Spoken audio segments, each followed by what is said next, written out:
Yo, what's good? It's your boy Condeau. It is an absolutely beautiful day today. I don't know if you can hear the little birds chirping in the background. Oh, you hear that? Hit me with that. And it's beautiful. And what better day than today to bring you guys some beautiful positive content, okay? Today marks the first day that I'm bringing you guys positive content. I've been meaning to bring this to you guys for time, but I'm so excited because now this is a step in the direction that I wanted to put this channel, because that's the main thing, one of the main things, you know, promoting positivity and showing people they can follow their passions. And today I'm doing both. Today what I'm bringing to you guys is I'm actually bringing you guys a reading. What? Now before you click off of the video, yo, trust me, it's not boring, okay? I'm actually talking to you guys about some real stuff, okay? And that's about how to be a winner. And that's through this book that I read. It's called Serial Winner, okay? And with this whole positivity thing, okay, I'm trying to use any source of media, you know, through reading, videos I watched, or my own personal experience, and tell you guys how you can live your life. Well, not tell you, you know, I'm never gonna tell you what to do, but I'm gonna provide some insight for you guys, you know, and help you guys be better people. That's really one of the main things about this entire platform and why I'm doing this, you know. And so let me get right to it, okay? The book is called, like I said earlier, Serial Winner, all right? And it's by my guy Larry Weedle, yo, whatever. This guy's lit, okay? He talks about a lot of good things, okay? I haven't read through the whole book yet, but yo, let me give a shout out actually first, because my boy Asan, he actually recommended this book for me, and it's amazing. I love it. So what this book is about is it's about the 5 actions to create your cycle of success, okay? It's about moving forward from one success to another through these 5 actions and becoming a serial winner. These 5 actions are to decide, overdo, adjust, finish, and improve. And today I'm bringing you guys chapter 1, okay? And chapter 1 is to decide.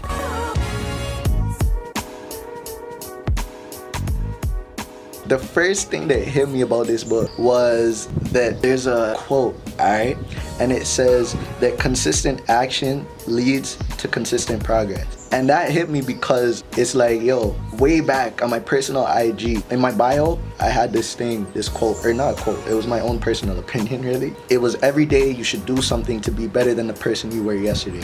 You know, and that like really linked with me, because this is basically saying the same thing. And it's so true. Everything you do with consistent action can move you forward to progress, you know, and you want to be living life like that. You don't want to be living life just sitting there feeling like you're doing nothing. And that really hit home with me, and I was like, yo, this book is dope already, yo. So moving forward, what the book talks about is the analogy of a football game.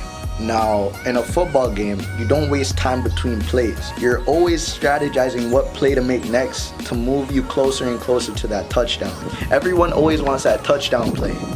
But even if you don't make the touchdown, it's okay, because it's making you get closer and closer to that goal. Now, why do I really connect to this analogy? I have my own analogy that I actually told someone that I love recently. It's like having a ball, okay? You roll the ball, and you never know. Some people are blessed, okay? Some people are blessed to have an empty field or an open space to roll that ball, and the ball just keeps going. But you never know, you might hit a wall, or you might hit some obstacle that's in the way, and you might get demoralized.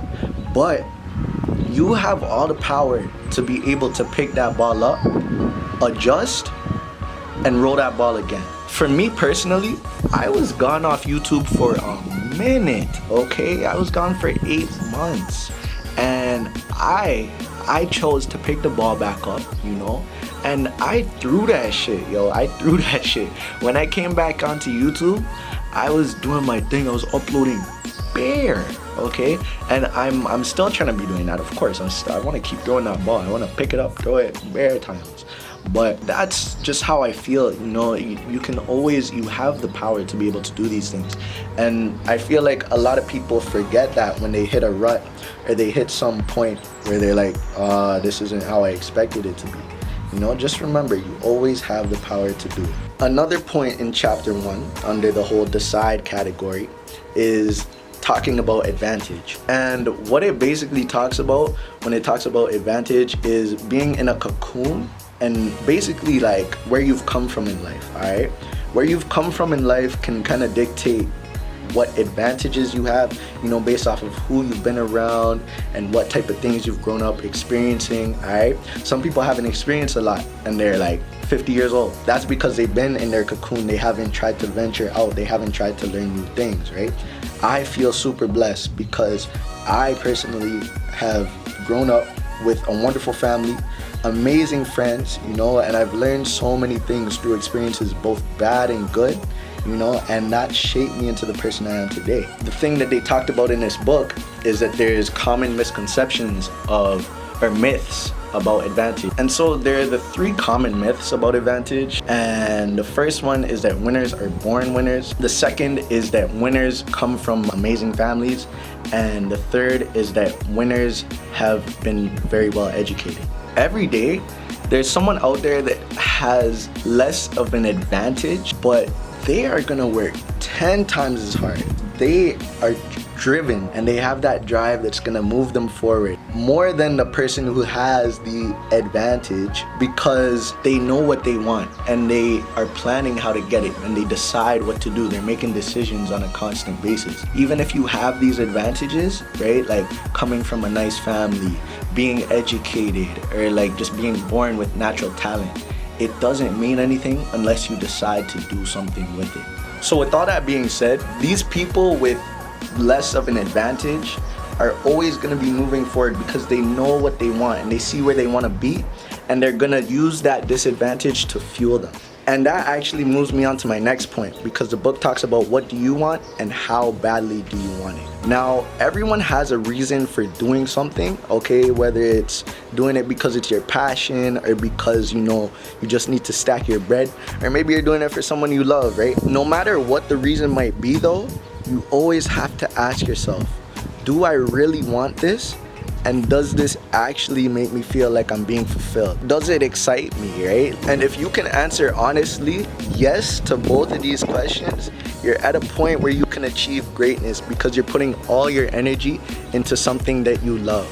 Another very important thing that this book talked about is curiosity. Everybody has some sort of curiosity, okay? Like a natural form of curiosity. And it's important that we actually follow this form of curiosity because we're all interested by different things. I know that it's super cliche, but you never know until you try. For example, you could have wanted to be a cook for your whole life, right? And maybe you want to start a business out of it. But one day when you actually start the business, you might be like, yo, this is not for me. Or, you know, it could be the best decision you've ever made in your entire life. For me personally, I went to school for architecture, but like I started to lose my fire for it about 2 years into my program. And I was like, yo, you know, like, let me just continue doing my thing because, you know, I need to graduate, or I want to graduate. I worked a job in an architecture firm actually. I know now that it's like, I don't want to do that for my entire life, you know what I mean? So it's good to know these things. It's good to know that, oh, okay, this option is like no for me. But you know, that doesn't mean I'm still not looking for jobs. I'm actively looking for jobs in architecture. So, you know, if I could get the money to stack my bread, I'm gonna stack my bread. With what you know about yourself in the right now, you should follow that natural curiosity and take the opportunity. And through following this natural curiosity, it will help you decide. Y'all in high school, you should really be thinking, if you're 17, 18 and you're going off to college, or like if you're in grade 11 or something, right? Think about, yo, what am I curious about? Like what's my natural curiosity? And where would I like to see myself going? What interests me? And what should I do to move forward with that curiosity, you know? Like, and that would probably help you out so much in deciding what you want to do in post-secondary, if you do decide to go to post-secondary,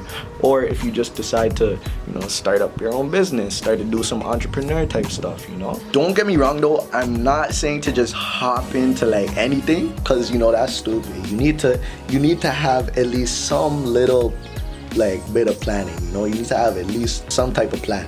And that moves me on to my next point, which is plan, but don't over plan. So like I said, with everything, you know, you should have like a little form of planning. In the book, it said it's important to make sure you know what you're working towards. If you have the motivation and drive to achieve it, that you have the resources to make it happen, that it's something you will enjoy doing, and knowing what it'll take to be consistent and achieve your goals and move forward. For me, you know, I think when you're planning, you don't need to plan for anybody else but yourself, because you don't want to have these outside opinions, you know? You don't need anyone telling you what you can and can't do. You know what you're capable of and how you can go about it. But you do need to make goals that convince yourself, you know, because you don't want to be planning to do a million different things in a week, because that's just not possible, you know what I mean? But you should put the bar kind of high, because you know what you're capable of beforehand, but you can figure out something new about yourself if you set the bar higher and you achieve that goal. And you're like, yo, I could actually do this. So for me, right, when I was doing the Toronto Raptors highlights videos, I was actually like, yo, this is crazy, because I was recording, editing, and posting in the same night. And I was like, I never thought this was possible, right? Like, I won't say those were my best videos, you know, like I still put edits in and I was still trying to do what I could, because I was going to bed late, but I said, wow, I can do this. As a particular person, I like things to be done a specific way, especially with something that I'm passionate about. So putting out these videos in the same night that I was recording them, I was like, damn, you know, like I never thought that was gonna be a thing. And I think there was one day when I did like 2 videos in a day, and I was like, yo, this is crazy. Now, believe it or not, overthinking and over planning can actually be a losing mentality. The reason I say this is because if you take too long thinking and over planning, you can actually really get stuck, while someone who is a winner is just deciding and taking action and doing things, you know, to be moving forward. If you're always just saying, oh, yo, yeah, let me think about this, let me think about that, right? No plan is foolproof. You know, you're gonna hit obstacles, and you can't expect the unexpected is basically what I'm trying to say, you know what I mean? Things may happen that are bad, things may happen that are great, you know, but it's all gonna be unexpected, because no plan is foolproof. With all that being said, like, that was basically chapter 1. I just feel like chapter 1 alone had so much good material to be able to bring to you guys. I'm gonna bring you guys chapter 2, chapter 3, chapter 4, chapter 5. I hope you guys enjoyed this video. Oh, and at the end of these videos, I want to bring you guys something called the positive quote of the day, okay? And now today, oh my gosh, I feel like it's so windy. I hope you guys can hear me. But today's positive quote of the day is, and it's straight from the book, it's, with fear comes paralysis, and with paralysis comes failure. I could interpret this quote for you guys and be like, yo, this is what I think it means to me. But with these quotes, I kind of want to just drop them there and leave them there for you guys to think about yourself, you know? I feel like it's powerful. Maybe it's not powerful for someone, but it may be super powerful for someone else, right? And so I want that to hit whoever it does and maybe spark something inside of them, all right? This is straight from the book. It's not my quote, all right? I give credit to Larry, my guy Larry, and yeah, that's really all I have to say on this beautiful day. Oh, you know, I have to give my shouts out. I've been missing Bear shout outs, so I'm about to just do Bear right here. Yo, thank you. Thank you. Thank you. Oh, thank you. Thank you. Thank you. I don't even know if there's that many shout outs to give, but if there's more, I'll put more in a future video, okay? And I just have to say, I'm thankful. You know, I'm thankful for this book. I'm thankful that I'm able to be on YouTube and to start this positive journey and to bring you guys this positive content. Who knows, next week it might not even be about the book. It might be something else. You know, it might be something else that I see during the week that I want to bring to you guys.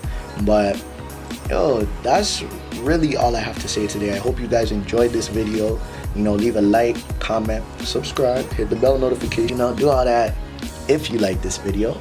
And that's really everything now, okay? That's the last time I'm gonna say that's really everything. So anyways, I've been your boy Condeau. Stay positive, and I am out.